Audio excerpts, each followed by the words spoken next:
the hero of the internet has returned. What's going on, YouTube fam? It's your boy, the wisest, most powerful of all nerds, Brimezus. And today we're going to be going over where Breath of the Wild lays in the Zelda timeline. Warning, this article contains major spoilers from Breath of the Wild and other titles from Legend of Zelda. Please watch this video at your own risk.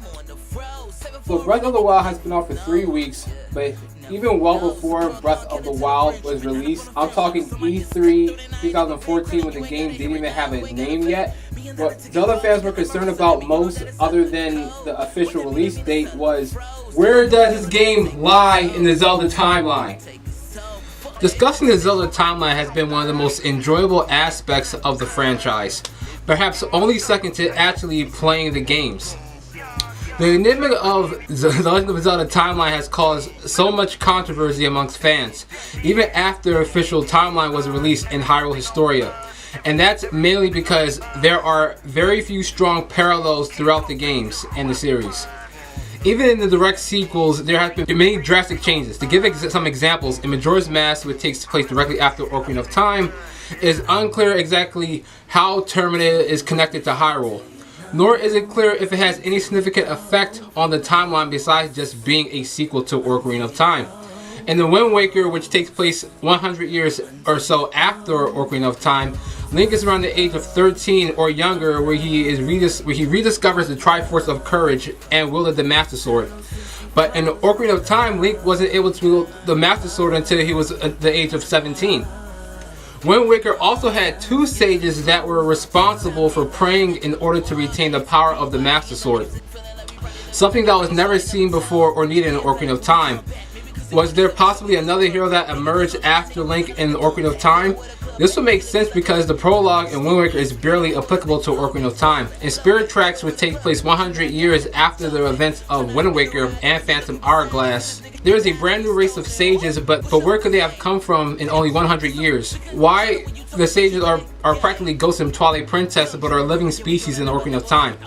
Well, enough about inconsistencies. The list can go on and is much longer subject than the one we're covering about today. That is another topic for another day.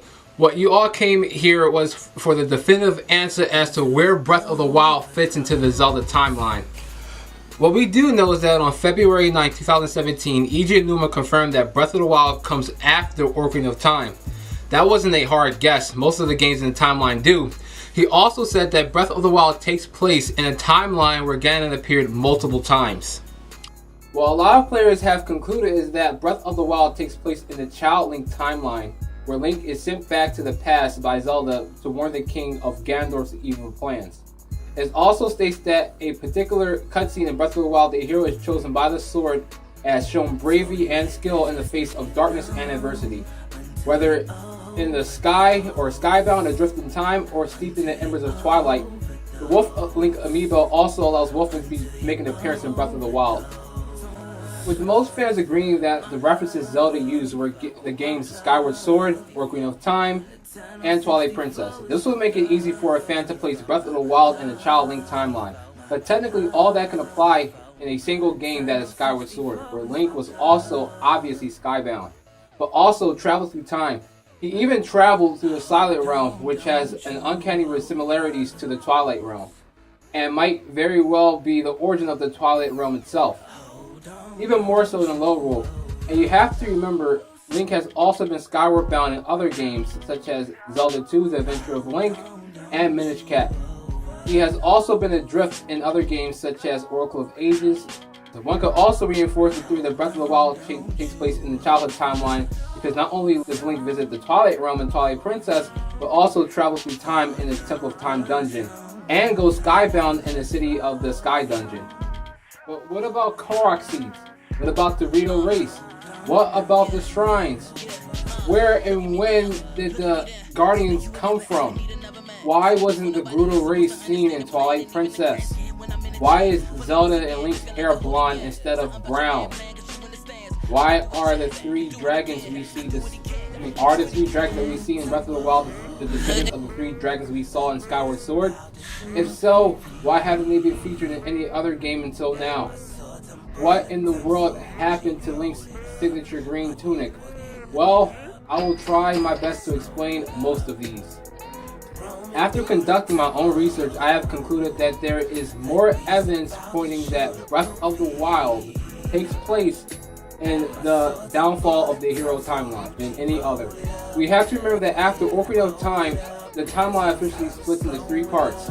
One timeline where Link fell in battle against Ganon, one timeline where Link is sent back to the past to prevent the apocalyptic events of Ocarina of Time, and the final timeline where Link was successful in defeating Ganon but was sent back to the past. So while all the timelines share the events from Skyward Sword leading up to the beginning of Ocarina of Time, only 2 of these timelines feature Ganon multiple times, with the Adult Link timeline featuring Ganon once, the childhood timeline featuring Ganon twice, and the timeline where Link actually died features Ganon 5 times.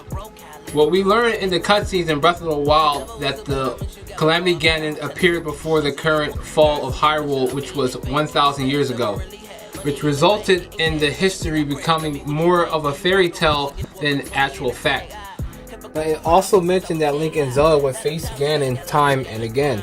The Twilight Realm, like other dimensions in Zelda, such as Termina and Lorule, technically exists in each timeline, whether they are featured or not. And also, since Link fought against Ganon the most in the Fallen Hero timeline, it fits the context of Calamity Ganon mythos the best. After freeing the Divine Beast Varnaboris, Urbosa also says Calamity Ganon once took the form of a Gerudo. Keyword, once. In the timeline where Twilight Princess takes place, Ganon takes the form of a human twice. We also learned from reading Princess Zelda's research notes that the Sheikah developed a stasis to heal major wounds should the hero chosen by the sword ever fall in battle. Why would they have prepared for such an event? Because it already happened in the past, with no soldiers, guardians, or sages to fight against Ganon. Who else could have been used for? We also know that the Sheikah are the most technology advanced civilization in Hyrule. This is evidenced in several sources. One of the earliest cutscenes in Breath of the Wild explaining how the Sheikah built the Divine Beasts and Guardians. This likely takes place sometime after the events after Skyward Sword, because we never see any of the Divine Beasts or Guardians in any other game. And we also know that the Sheikah inhabited the surface before the people of Skyloft returned and established Hyrule. One character that we see in one timeline than any other is Impa. And that timeline is again the downfall of the hero timeline. Gerudo may be entirely absent from the Fallen of Hero timeline if you don't count Breath of the Wild, but Impa is entirely absent from the other 2 timelines after Ocarina of Time. Another piece of evidence that rules Breath of the Wild out from the Adult Link timeline is that it says cameras have yet to be invented in Breath of the Wild, when the camera is one of the very first items that you get in Wind Waker, as there are also pictures seen in the walls of Twilight Princess and in various places such as the Fishing Hole and even Hyrule Castle. Twilight Princess HD in fact had an Easter egg that shows a portrait featuring the landscape of Breath of the Wild. I know there is clearly an item called Rock Salt that claims to have come from a great sea of legends, and of course the Koroks and even Va'ameda, which looks very identical to Himmelrock. Even the Rizrobes are most identical to the ones in Wind Waker in this game than any other. When we first see Calamity Ganon in Breath of the Wild, he resembles a form that we saw in Wind Waker, but is not enough evidence to solidify it being the Adult Link timeline. We also know that Link incarnations tend to resemble other Links in their own respective timeline compared to others. This isn't 100% true 100% of the time, but more often than not. We can easily observe this in the Adult Link timeline with Wind Waker and Phantom Hourglass, or the link from A Link to the Past to A Link from the original Legend of Zelda games, and even the sequel A Link Between Worlds. And who does the Breath of the Wild Link resemble the most? Drumroll please. Honestly, I think the Link from Skyward Sword. If you complete all 120 shrines in Breath of the Wild, you are rewarded with the Hero of the Wild tunic, which unquestionably resembles the outfits Link wore in the original Zelda games more than any other. Almost all of Link's attire is obtainable in Breath of the Wild via amiibo. Another set of armor that can be obtained without the use of an amiibo is the Dark Link armor set. True, we see Dark Link in almost every timeline in some fashion, only once in the child timeline with Twilight Princess during a cutscene, only once in the adult timeline in Spirit Tracks, but multiple times in the Fallen Hero timeline in the re-release of A Link to the Past, his debut in Link's Adventure, the Oracle games, and even Triforce Heroes if we count that in the timeline. And we're not going to count Shadow Link from Four Swords Adventure. We can even look at the Master Sword and techniques used by Link for evidence of the timeline placement. In several games, Link's signature weapon is found in the Lost Woods. The only games it's seen in the Lost Woods are the Fallen Hero timeline. The childhood timeline, the Master Sword is only found in the Temple of Time. And the adult timeline, it was moved within the walls of Hyrule Castle. The Sword Beam is one of Link's signature moves. We see the Sword Beam being used in every timeline at one point or another. The child timeline, we don't see the technique being used until Four Swords Adventure. In the adult timeline, it's only seen in Phantom Hourglass. Where we see this technique implemented the most, however, is the downfall of the hero timeline. Not only that, but the Sword Beam is consistently used in every game in the Fallen Hero timeline. Oh, I know what you guys are thinking. Oh, honorable and wise King Brimezus Chimera. Why is Breath of the Wild in the Fallen Hero timeline if the previous games in the timeline didn't have Goron Zuccarito? Brimezus, why is the Breath of the Wild in that timeline where we hardly see Epona outside of the Oracle games? Brimezus, how can it possibly be in the Fallen Hero timeline when the Zora armor is so familiar to the one in Twilight Princess? Brimezus, why is it in the Fallen Hero timeline if the Zoras were enemies in A Link to the Past and A Link Between Worlds? Well, to answer your question, every Zelda game has its own unique depiction. As we talked about earlier, there are major inconsistencies even amongst direct sequels. Not only is this a good thing, it's actually the best thing, because gameplay and a good game design come first. It's more important to have an exceptional gaming experience than having games in a series that's been running for 30 years seamlessly tied together. It's almost as ridiculous as tying all the Super Mario games together.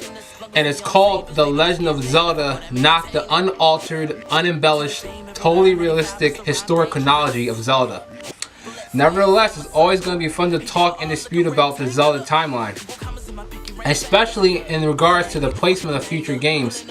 The fact that the Zelda games loosely tied together allows us, Zelda fans, an extra degree of enjoyment that we can't get from other video game franchises. So until direct confirmation from Nintendo, all my theory is just a theory, regardless if it's sound and 100% correct. So if you enjoy listening to my timeline with Breath of the Wild, I greatly appreciate you watching. If you agree with it, awesome. If you don't like it, that's okay. It doesn't make it false. And if you hate my theory, that's okay too, but stop hating. Alright, YouTube fam, you guys know how I do. If you know me, you know it's real. If you follow me, you know the deal. I'm still doing the giveaway for the Nintendo Switch at 1,000 subscribers. All you have to do is be subscribed to my channel at King Chimera, and also be following me at least one of my social media accounts on Facebook, Instagram, or Twitter. Share one of my videos and tag me in the post for a chance to win this very Nintendo Switch. The offer will be ongoing until I reach 1,000 subscribers, so go ahead and promote, guys. And this is your boy Brimezus, the wisest and powerful of all nerds. See you next time.